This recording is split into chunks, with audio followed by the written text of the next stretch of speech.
All right, welcome back. We're gonna go over the eight drafted archetypes, or the eight drafted decks in various archetypes here. It looks like from the mega draft we just had with Chris as usual.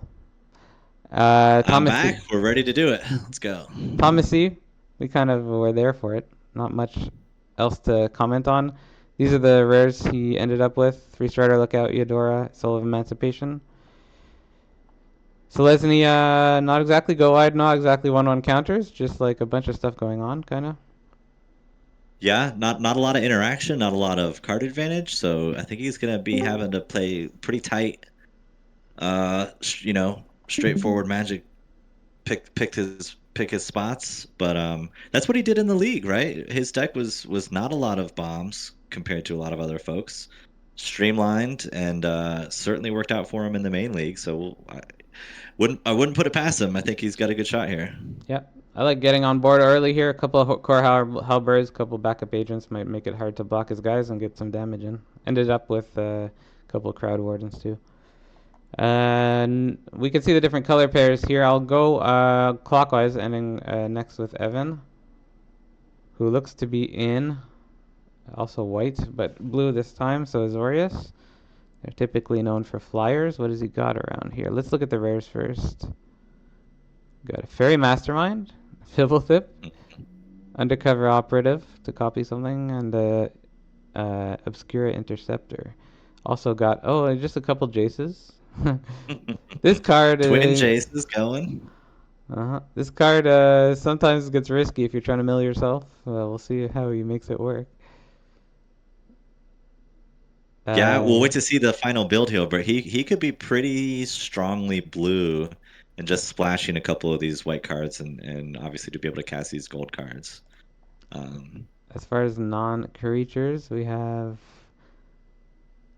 some notable things. There's a counter spell here with no escape. Makeshift binding's always good. No one dislikes callous dismissal when they're casting it. Yeah, the other Jace, I mean, it's a planeswalker. It's got to be dealt with. Not the strongest ever, but it's got to be dealt with. Looks like he was contemplating on a couple other colors here, of course, in the early draft.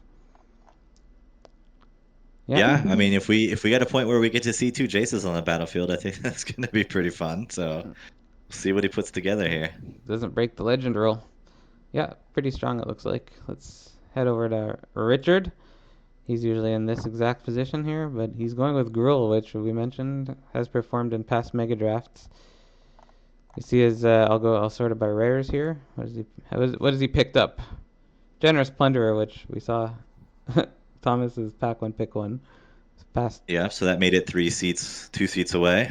yeah. Selvala, pretty much a house, and Glissa, which I've gotten to play in two different leagues. I don't have to tell you, it's a good card. Thomas would love to see that Sylvala in his deck. Yeah. So White Pip, how's he splashing it? Probably land, yeah, a bunch of non-basics Oh, here, he's a got a whole bunch. lot, like really solid fixing. Wow. Yeah, prioritizing that mana base, so Vader's happy.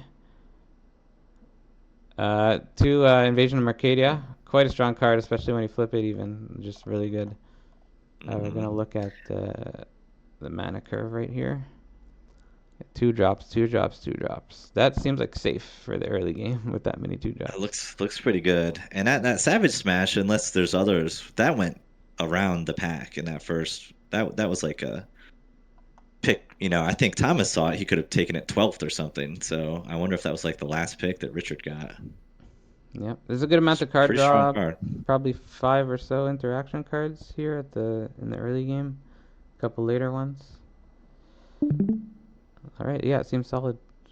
Looks pretty strong. Oh, I see Rakdos colors here. We saw Rakdos wheeling around during the Okay, draft. we're doing it. Let's see the rares for Chris O. Tiny Bones. Looks like it might have been a pack one pick one. That or Stinger Bacteria. We got Rada, which makes blocking difficult. This is a whole bunch of Sax energy. All right. Okay. What else do we have here? Let's sort it by the mana curve again. Mina Grim Initiates, good for Striker. Two bodies, which is really good in Rakdos in general. Some sacrificable stuff in the early game as you want in Rakdos. Don't see as many gold creatures here. I'll look at the non-creatures in a second.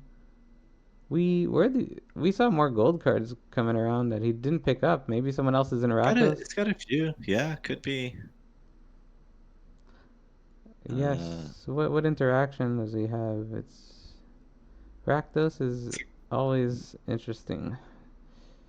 Got a Pretty lightning decent strike. removal. That lively dirge is nice when you got a bunch of low drops like he does.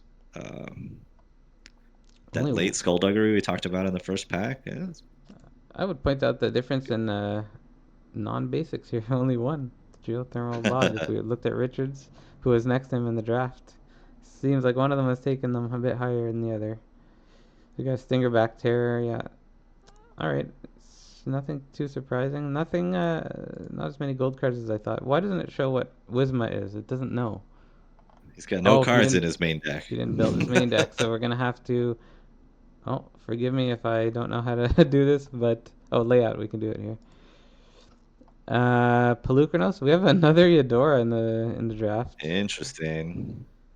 Inga and Essica and Pelucranos. Great card. A whole bunch of multicolor and green cards here in the uncommons. What about the non-creatures? Voidwalker Helm. Don't think that's really playable. No. It's an outrageous robbery. Vraska joins up is kind of meh. Karn's Bastions could do interesting stuff, I suppose. So the color pair looks like Simic to me.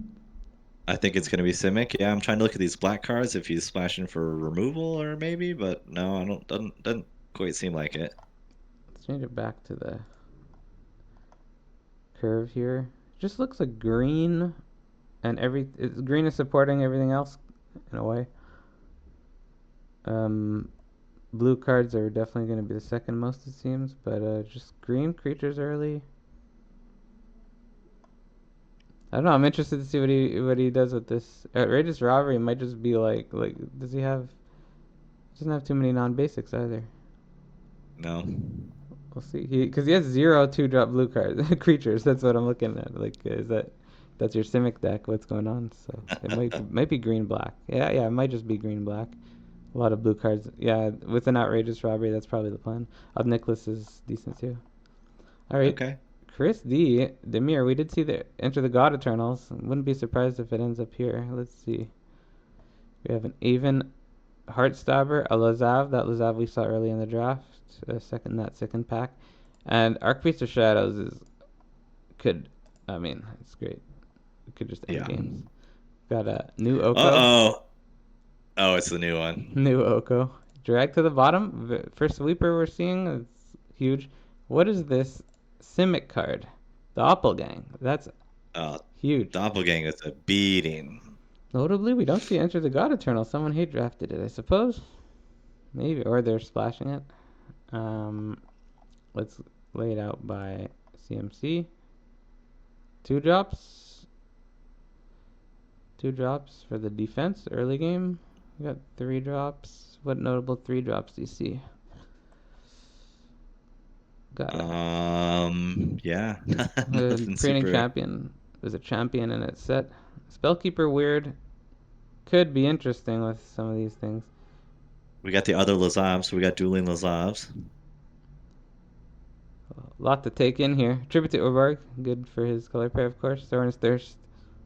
A little underwhelming as far as removals go these days, but it's removal. 2 Vanquish the week. He has some control magic here. Not control magic, just he's playing a control game of magic. Drag to the bottom included. And not the most impressive top end, but Archpriest of Shadows can. It's nothing too much to reanimate, I suppose. What's the fixing like? How many of these green cards do you think we're gonna see in the final version? You gotta have a doppelgang in there, no question. You gotta have it, Oko, but yeah, I would say also Oko. Even though it's not as good as other Oko, it's still a Planeswalker. Yeah, Neoform, I doubt it. Yeah, that's the sideboard. We'll go on now to Miranda, second to last drafter. Here's Golgari. We were thinking Adam might end up in Golgari. We'll see if they were fighting each other. This is the creatures by rarity. The Parhelion ended up here. This is yep. in case the Stash Skeleton finds you any card you want. There's an audience with just Danny. Here's some of the Rakdos cards. Was she? I bet she was like on the edge of being Rakdos for some point. Ends Yep. up in Golgari. Wingmantle Chaplain, no way. No, that was just those last picks that Yeah. got stuck in there before we got the logs. Yeah. So I'm guessing the Charm Stray is not in the deck, but two Invasion of Zendikar. That's some eventual perhaps fixing for this top end. We'll see if Parhelion makes the cut. That would be interesting. This looks pretty straightforward, Golgari to me. I don't. You're not splashing Parhelion, right? Nah. Two Invasion of Zendikars. You never know. Vader's watching. Wait, two Vanquish the Week here too. We had two in the previous pack, didn't we? Oh, In the that's previous true. deck. Yeah, boy, bunch of those. Yeah, and there's a murder as well. Case can tutor you if you get your Parhelion mana. Just saying. Scoundrel, not the best disguise card ever, but it's a card. Yeah, nothing too crazy here either. Well, just gonna take a look at the rares again. Oh yeah, no, I mean nothing too crazy for this archetype. It seems like those colors might have been fought over. Speaking of not fought over, we have Jeskai here, the only blue player besides from Chris D. The Yeah, and we talked about the blue red cards going around late in that last pack. I wonder if they all are ending up here. uh-huh. Oh, another. He's lost. He's showing up Oh, everywhere, Fiddlethip. can't find his buddy. Maybe they'll be on this against each other this draft. We'll see. We have Urabras, the OG one that makes them slow and you fast, basically. Vidalian Mindslinger, which is the teamer, does a whole bunch of stuff. Keldon Flame Sage, a Rigo, Quintorius, the rare one. Great card. Pretty strong. And Temporal Flash Storm, which is basically a sweeper type thing. The second one we've seen this draft in terms of Hmm. sweepers. There's a Halo Fountain, which does a bunch of stuff. But I don't know. Fractured Identity is an amazing card. So Very Jeskai. strong. It's a nice Jeskai pile here. Let's go by CMC. Yeah. I mean, to me, this may be in terms of power level, maybe the highest we've seen of the draft decks. It might be. I mean, if I'm looking at all rares, there's no player where I'm like, wow, they got that rare and that rare and that rare. It's mostly rares are on the weaker side. Of course, there's some here or there. Rooftop Nuisance, I'm a fan of that card. You got two Lightning Strikes Yep. in here. Yeah, this looks pretty strong for Yeah, I think Wesley. the trick with this one is the build. The build is going to be tricky here. For the colors, yeah. Looks Getting like the mana base right and choosing, the game plan and building towards it. So this looks strong, but this doesn't look like an easy one no, to put together. a full six non-basics might go some way into helping. Yeah, that's all we have for the pre-games. The players are going to get set to start playing their matches soon, and we'll be back then.